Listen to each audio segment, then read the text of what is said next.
that's what we need. And by the very nature of being the kind of person who's principled enough to risk his own personal situation in life, if you have principles that strong, you're going to be disliked by some people. Yeah. You're never going to have a person who is principled enough to take risk to his public detriment for the good of what he believes in, who's liked by everybody. That's a logic fail, right? Because he has principles which are hard lines, and people exist across the entire spectrum. So there's going to be people who exist outside of those lines. That's what I liked about Trump. He's not perfect, of course not, but he says what he means what he says. I actually disagree with him on many things, but he says what he means what he says, and that's what they're afraid of. They're afraid of a man who says what he means and means what he says, because he can't be bought, because he's principled. He can't be bought. Even now, if they were to come to me with $100 million and say, we'll sponsor you with this company, it's $100 million, you just have to shut up, I'd say, no, I don't want your money. I don't want the money. I don't need money. There's nothing else to buy. I bought everything. I don't need it.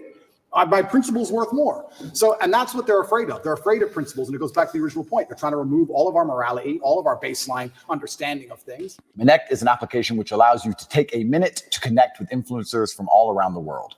My name is Andrew Tate, and I'm available to speak directly to you on Connect. That's how they inject you with the slave mind. That's exactly what it is. And you're right. History has always been that way. And now it's under conscious assault. I've never said this before. I've never even thought this before. This is a brand new thought for me. But I would like to think in times of old, in history, perhaps everybody was the same. Everybody was principled. Everybody had parameters, but they were different parameters. Perhaps they were competing ideas. But I think in the modern world, it's not so much competing parameters. It's just people who believe in things. People who don't believe in anything besides what they're fucking told that changes every day. You have the empty brains, the slave minds, and the people who actually stand up for something. And the free thinkers. But the slave minds, you can't say, well, they believe in a different ideology, because they don't. They believe in what they're told to believe in on that particular day. It changes. Yeah. They don't have any true core belief. They just repeat.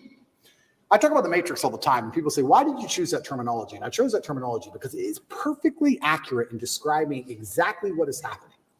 The Matrix is a computer program which is designed to control your mind so that your body can be used to power the machines. That's exactly what happens when they make you watch the news. To control your minds, you continue to use your body to work some garbage job and suffer from inflation and power the machines. Machines being soulless people who are in charge of the world. But there's also a million other different ways you can compare the Matrix to the real world. In the Matrix, they say anybody can become an agent at any time. If their mind is not unplugged, they become an agent. If their mind is not freed, they turn into an agent. You can see that in real life. Yeah. Mention COVID to an NPC. Mention Trump to an NPC. You can sit and have a perfectly cordial, normal conversation with somebody for an hour and be fine. And you can mention one of the particular subjects which they are programmed to hate by the Matrix itself, and they will turn into an agent in real time. And you will see them now start to genuinely, emotionally dislike you as a person. They were your friend for an hour. Yeah. Now they hate you. They will turn into an agent. COVID was perfect. I would sit with people and we'd all be friends until I mentioned that COVID's garbage. And now they're an agent. What do you mean COVID's garbage? My friend's grandma was 99. She got sick. Okay. Sorry. That doesn't change my view. And they change. And the Matrix is actually a perfect, absolute explanation of what's happening. And Morpheus says it. If your mind's not freed, you can be one of them. And that's what's happening. And this is why we don't have competing sets of parameters which are trying to argue about which is the best way to run the world. We have people with parameters who believe in family and love and God and tradition and taking care of yourself and taking care of others. There's people with moral standard and there's people with none. Yeah. Zero. Empty vessels, agents who are programmed on any given day of what they're supposed to care about. These people can't tell me they care about things. That's what's most annoying about my position, because it's absolutely and utterly weaponized virtue they use against me. The people who hate me because, one, I truly believe, and I know this is arrogant to say, but I feel like I have to say it. There's definitely a massive jealousy implemented. If I wasn't so tall and rich and good looking, it wouldn't be happening. They don't like me because I remind them of the talk at school. That's part of it, right? They don't like me personally. So it's true. So they try and find an attack vector. And what happens when you have somebody who's monumentally successful across all realms of human endeavor? The only way you can attack them is by calling them a bad person. They can't call me stupid. They can't call me ugly. Can't call me broke. Can't call me weak. They can't call me any of these things. So how do we attack this guy? Well, he's a bad person. How do you call someone a bad person? You weaponize virtue. None of the people, who are pretending to give a shit about women and that I'm bad to protect women have any interest in protecting women. None of these people think I better become physically strong to protect women. None of them even believe in protecting a woman in a physical scenario. None of them even believe in protecting their family. None of them donate to any charities that involve women, nothing. They're just taking the virtue and weaponizing it and attacking me with it. Me as a person who donates $25 million a year to charity to feed both male and female children. Me as a person who believes I have a responsibility to be physically capable so that any woman I'm walking down the street with is safe. I do more for women than any of these clowns would ever do.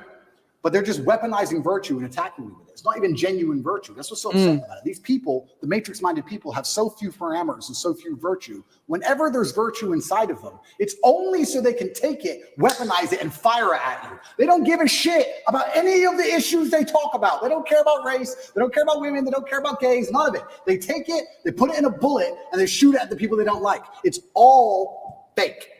All of it. When you were talking about this, I wrote all these things down that we're talking about. Principled virtues, God, parents, true believers, fighters, traditions. These people they fear, right? All these people they fear. And these guys are slowly but surely starting to stand up. The scene we're talking about with Shia LaBeouf, he says, what we're doing here is a righteous act. Here's a Bible verse, I think, about sometimes, many times. This is his words. It goes, and I heard the voice of the Lord saying, whom shall I send? And who will go for us? And he began crying. Send and me. Said, here I am. Send me. Mm-hmm. Brad Pitt turns around and says, Book of Isaiah, chapter 6. For me, in business, I asked this question the other day. I'm so curious to get your thoughts on this. For the longest time, when I got into business, I was, a younger guy, 21. I'm like, okay, very coachable. Tell me, what do I got to do? I'm a coachable guy. What do I got to do? I'm a coachable guy. Super coachable. Want to make money. I'm sick of time of being broke. My dad's at the 99 cents, too many heart attacks. I want to get out of this. Yeah.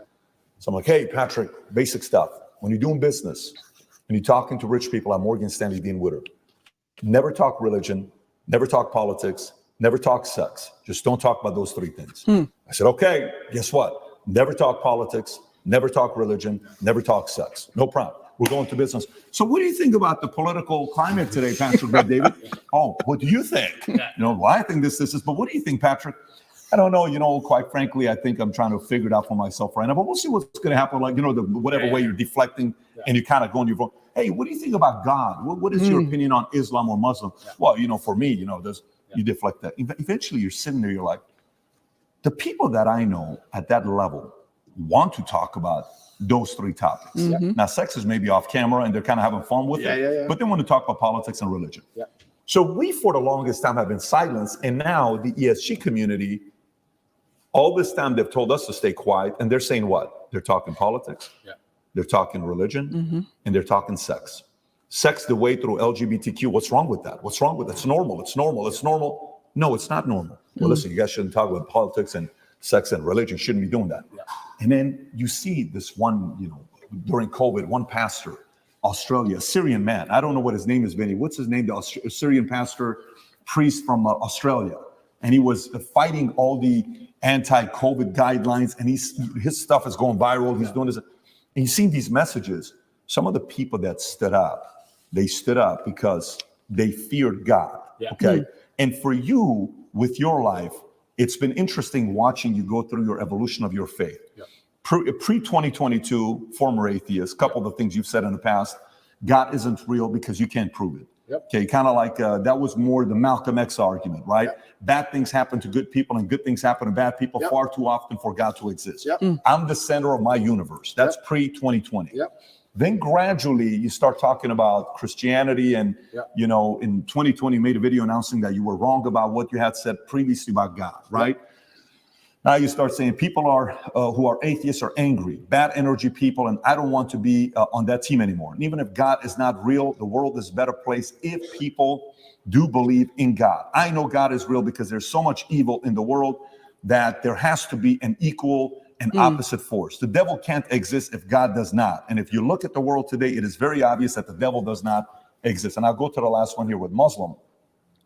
Quotes from you. Christians don't have a religion anymore because they tolerate everything and stand for nothing. Yeah. And by the way, I actually agree with you, the fact that they're tolerating way too much. Islam is the last religion on the planet. God is something to be feared, respected, and to prove yourself to. which means you got to earn his right. Yeah. It's hey, I want to earn your right and your respect, right? How did you go, if you don't mind talking about your own evolution? Because us as men, if you knew me at 25 years old, you probably would have liked that party with me. I was a selfish guy. I was a guy you would have thought I was, right? And we go through this phase of where the selfishness kind of comes down a little bit. You still need to be selfish because you need to be driven, but to the point where you're like, listen, man, I got to really do something. And then somehow, some way, God enters.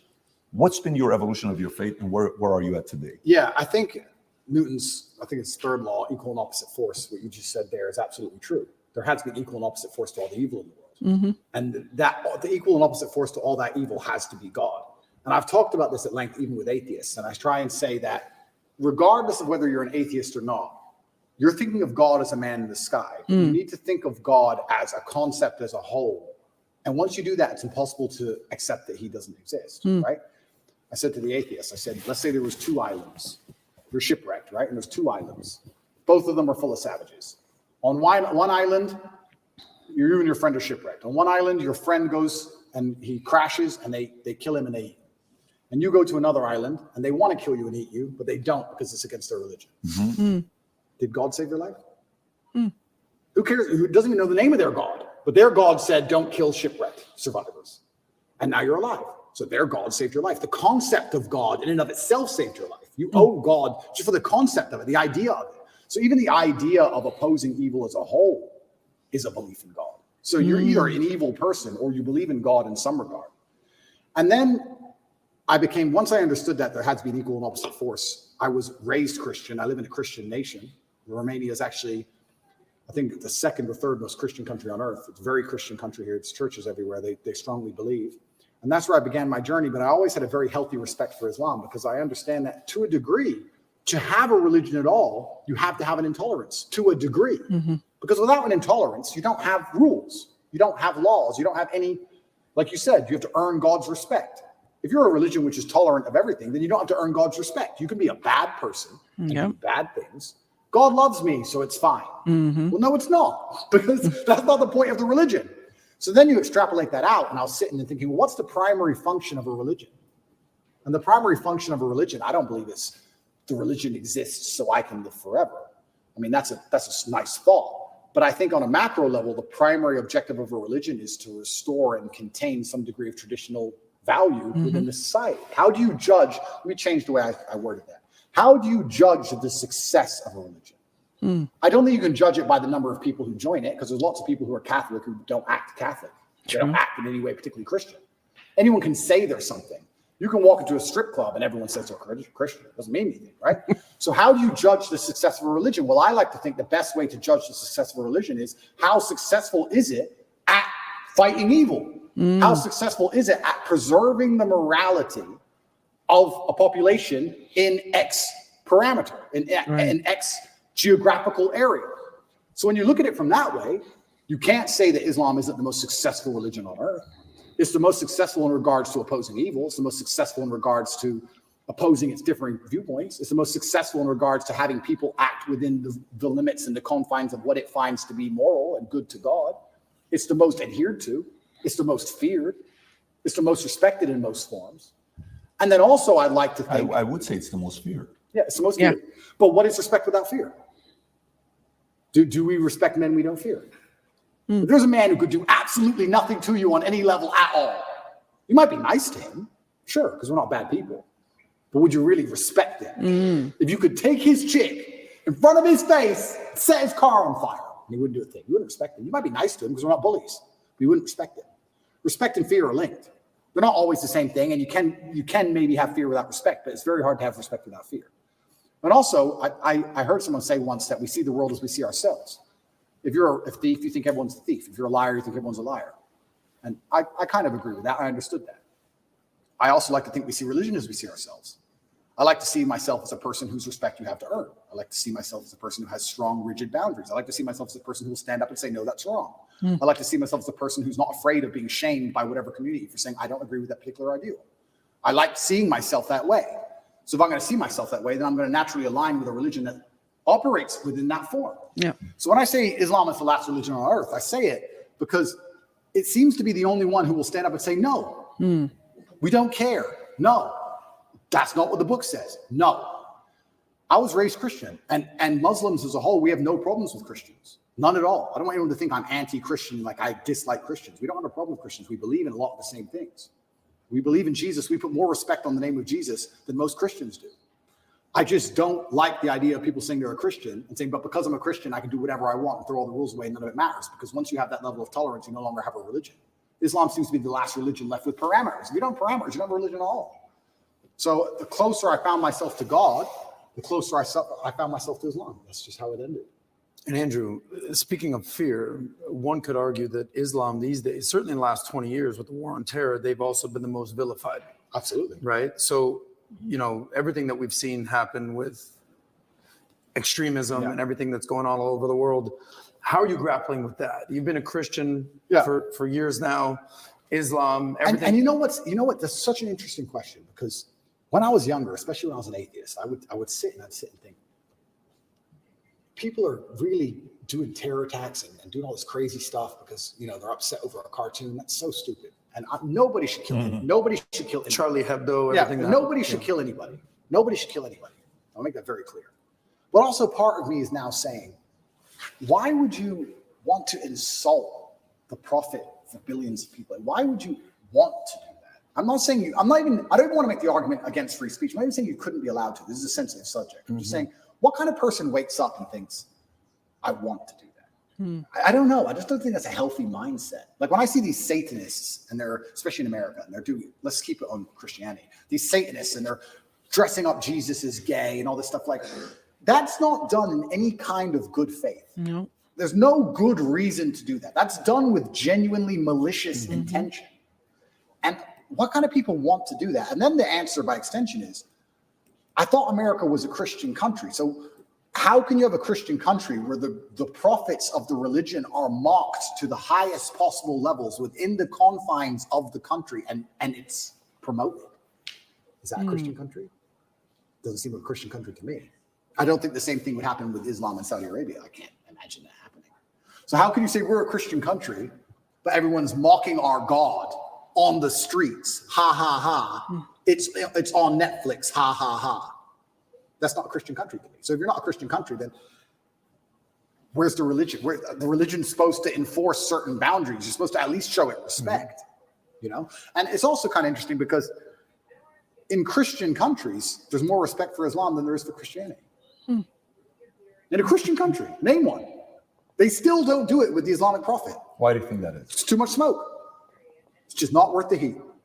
Because people believe. And I'm not advocating for violence on any level. I'm saying that even these degenerates who are trying to destroy people's belief in God, like we've discussed earlier, because they don't want you to have any baseline morality. If you believe in God, there are commandments, yes and no. That baseline morality prevents you being an absolute slave. So they're trying to destroy it. But even those degenerates who are trying to mock and disgrace God, understand there's a point where it just backfires and, ooh, this is smoke. And they don't want the smoke. And shouldn't God be feared? I'm scared of God. It's the only thing I fear. I fear God. They can put me in jail. I know I'm telling the truth. God's on my side. I fear God. So God should be feared. So once again, does anybody fear the Christian God? I haven't seen anybody scared of him in a long time. And it's kind of crazy because it's very interesting. The mass migration and all these things are leftist policies, but then also Islam is the most right-wing religion on earth. It's kind of very interesting. I grew up in England, and I grew up in Luton, which is a town which is mainly Muslims. Like this, it's a huge Islamic community. And there was a bunch of English people who were complaining about there's too much immigration, we're losing our culture. And I understood their point absolutely. But these are the same people complaining about all the left-wing LGBT in schools and all these issues. And I was like, the only allies you have against this are the Muslims. They're the only allies you have in any of this. The Christians don't protest against any of this stuff. There's very few Christians who will get up off their ass and complain. In fact, I saw on Twitter yesterday, one of the churches was lit up in rainbow. I have nothing against gay people. I don't care. And that's actually another point I want to make into about this thing. I think most people don't care, and I think that bothers them. Have you ever had an argument with a girl, and she's like stropping around the house, she's huffing and puffing, and you just don't give a shit? So she has to keep upping the ante until you eventually go, what's the problem? Because she tried the low-level stuff, and you didn't care.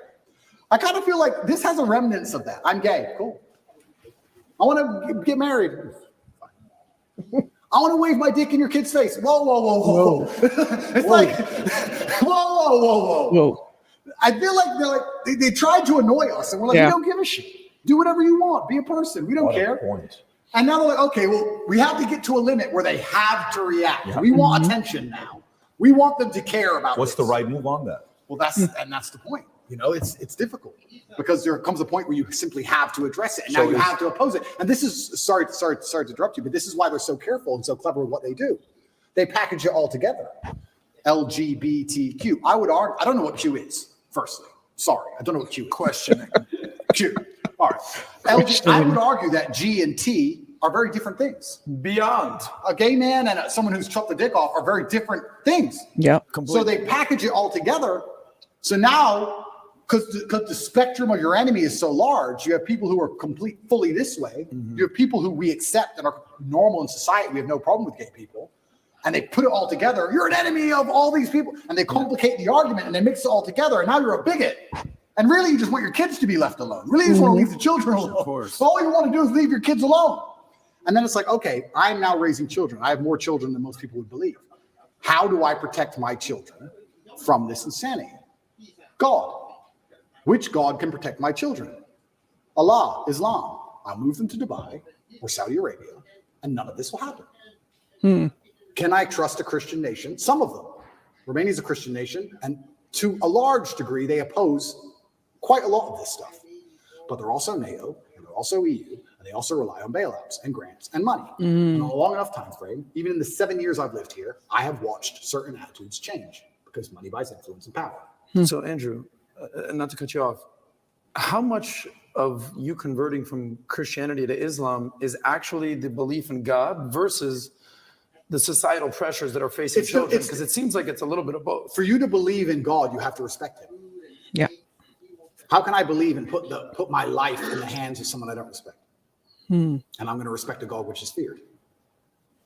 Yeah, but it's a vertical relationship, right? It's not a horizontal. If you base it horizontally, they're going to disappoint you.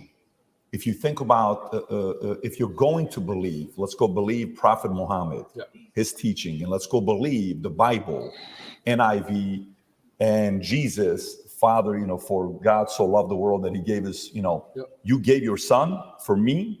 Let's say that's true. And you're doing it based on faith. Who would do such a thing for me? What a level of sacrifice for you to do that. Who am I for you to be so worried about me? If you look at it from that angle, it's not necessarily coming from a place of fear. It's coming from a place of grace. It's coming from a place of love. It's coming from a place of, a different feel. Because I do believe the part that upsets me is the fear aspect, that they're allowing others to mock your God, to mock Jesus, to mock whatever religion it is you're a part of, and you're kind of like, oh, they're just funny, man. No, it's not funny. You just crossed the line. Like JC has that one line where he says, don't tell me why what the guy said about me. Tell me why he was so comfortable saying it to you. And tell me why he said comfortable to you. So I think that's the part about faith. I understand when you're saying the fear and the respect side. So that's the part where fear is needed. I totally agree. But the part where you were making a point about LGBTQ, you're like, I don't even know what Q stands for. Questioning. And then you're like, well, gay, okay, cool. Trans, listen, man, spectrum. And he said if we were to say which religion's the far right, it's going to be Muslim. Totally get it. They're on the far right. Christian today is kind of going center left today. Like they're kind of being soft right now. Okay. So if I want to raise my kids, I'm going to take my kids to Dubai, and I'm going to take my kids to Saudi Arabia. Why? Because I'm defending against some of these immoral philosophies that they have. I don't want to go there. I actually understand that argument. Yeah, and I want to make one more point. I do believe there is one God, and I believe there's many different paths to God. And I am not a religious scholar, and I'm not an expert on Islam. I'm doing my best, and I'm reading the Quran as often as I can. And it does say that Christians on the day of reckoning will see how close they were to the truth. And we are allies. We are not enemies in any regard, Christians and Muslims. And I do believe that the idea of Christians and Muslims shaking hands and saying, let's put an end to a lot of this garbage would be fantastic. I'm not anti-Christian in any regard. I just found myself, as I became more and more religious, seeking and looking for a faith which not only I could be proud of, but a faith which was guiding in regards to, I don't know what a Christian would answer to certain questions nowadays. What does a Christian answer to? I'm a transsexual and I want to show your kids my genitals. What's a Christian? Well, a Christian's supposed to say no, do they? I know what my Muslim friends would say. I don't know. If you're a Christian, I don't know how you're supposed to act. I don't know what you're supposed to adult. I don't get it anymore. True believer says The true no. believer. The true believer. Yeah. But how many are true believers? I don't know. I see all over Twitter, all these churches are losing their minds. It seems very complicated. Islam seems Very very wishy-washy these days. You know what's right, you know what's wrong. I have a question regarding, we talked about tolerance and acceptance. The other end of that is extremism. So I'm a Jew, Christian, newfound Muslim, respect. Look at us all hanging out here in That's the Romania. beginning of a joke somewhere. So we're talking about accepting I have gay friends, I have lesbian friends, I have bisexual. Okay. The T stuff is what it's kind of like, all right, what's actually even happening here? I'm not this is not my wheelhouse nor any of our wheelhouses, but one could argue that, on the opposite end of the acceptance and the tolerance is absolute extremism. And I'm sure the allies of the LGBT will point to Islam and point to the Middle Eastern countries and point to the North African countries that have Islam as their religion and say they are the most extreme when it comes to LGBT. They say that it should be illegal to be gay. And in some countries, you should be killed if you are gay. This is I'm just pointing out stats. You're right. And it's a super interesting argument because I will sit here and say that I guarantee in most Islamic countries, there are gay people and I guarantee that they have gay relationships and nobody cares as long as they're not trying to inflict on the children. It's illegal to walk down the street and do indecent things in front of children. But I guarantee if you were gay in a lot of these countries, privately, nobody would care because they're trying to preserve the family unit. And to a degree, you have to always protect innocence.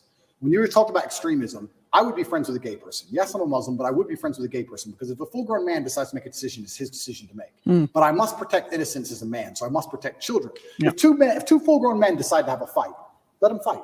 If a full-grown man decides to pick on a kid, that's unacceptable. So I must protect innocence. So I agree with the extremism point, but I have no problem with full-grown men doing what they want to do. Maybe some Islamic scholar is going to watch this and get mad at me. I don't have a problem with gay people and being friends with a gay person. I don't care. My problem is when you take a person who's unarmed, who's innocent, who is programmable like a child, and start inflicting your worldview on them. That is disgusting and it's immoral. That is unfair and it can't be accepted on any level. And that's the reason homosexuality is genuinely outlawed in these countries. Not because they fear what two full-grown men are going to do. They fear what's happened in the West. So two full-grown men are going to purport on the minds of children which aren't theirs.